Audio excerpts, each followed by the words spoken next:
Are you looking at how to crush the GMAT in the next 3 months? In this video, I'm going to give you some very actionable tips on how to maximize your GMAT preparation. My name is Arun Jagannathan and I've been a GMAT coach for over 2 decades now. You've probably seen me on MBA.com where I'm featured as a GMAT expert. If there is one thing that I've learned teaching GMAT to over 10,000 students is that the top mistakes that people do when they start their GMAT prep is usually the same. And in this video, I'm going to be telling you how to avoid these mistakes. If you're looking at doing an MBA and if you're looking at taking the GMAT, make sure that you like this video or subscribe to the channel so that you can get more such content from me. But before I get started, I just wanted to understand a little about you. Are you planning to take the GMAT? If yes, go ahead and drop a comment below writing yes. If you're not planning to take the GMAT and you're just curious about it, that's okay. Go ahead and type in no. Here are the top 3 mistakes that most people studying for the GMAT make early on in their journey, and they just waste so much time and energy because they're just running in the wrong direction. Here is the first mistake that most students make when they study for the GMAT. Let's go back to the time that you were in school or college. Probably the more you studied, the higher you scored. So you might be thinking that perhaps this works on the GMAT as well. The answer is it does not, right? So on the GMAT, what you have to understand is it's not just, your scores are not just going to reflect the amount of work that you put in, but it also is dependent on the quality of work that you put in. So here is what I would suggest. Instead of creating something which is very generic, I would ask you to take a diagnostic test and start with a baseline.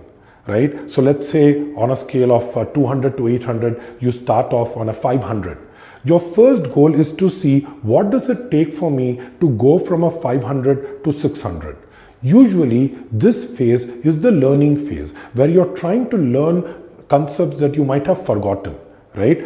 Once you kind of get past this learning phase, you get to a 600 kind of score, you probably want to focus on optimizing your preparation. Which means the journey from 600 to 700 could be very different from your journey from 500 to 600, right? Again, you need to work on your strengths, your weaknesses, and try to figure out what exactly you need to change in your approach to breach the 700 mark.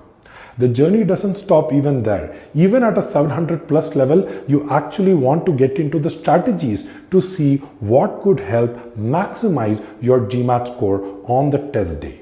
The second mistake that I've seen a lot of GMAT takers do, and this is especially true for working professionals, right? If you are a busy working professional trying to juggle your work life, your social life, and your GMAT preparation, it's going to be a tall task, right? It's going to be a lot to expect from yourself. So the first advice that I have for people who are juggling multiple things is not to create an ideal plan.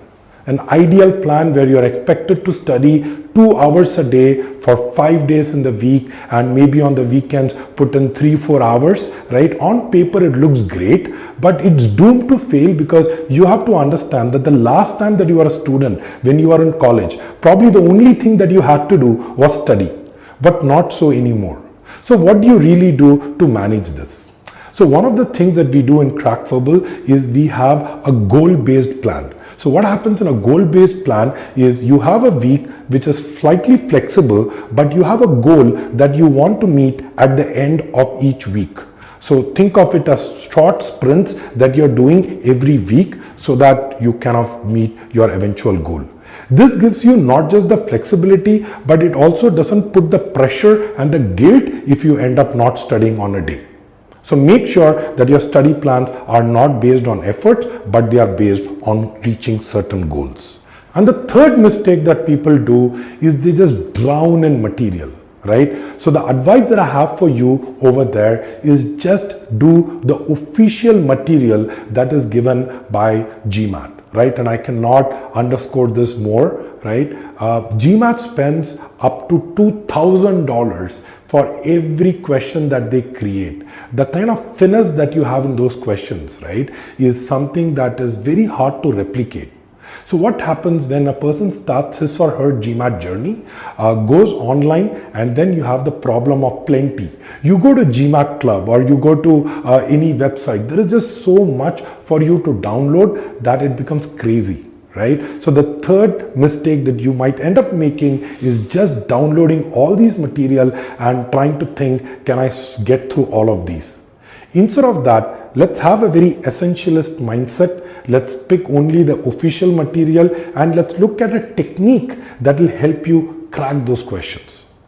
That would be the last tip that I have for you for your GMAT preparation. So if you are preparing for the GMAT and you don't know where to start, I got a great news for you. I have a free course. This course is Kickstarting Your GMAT Prep, where I am giving you the strategies and the techniques required for each of these sections in a completely free course. So make sure that you go ahead and sign up for the free course right now.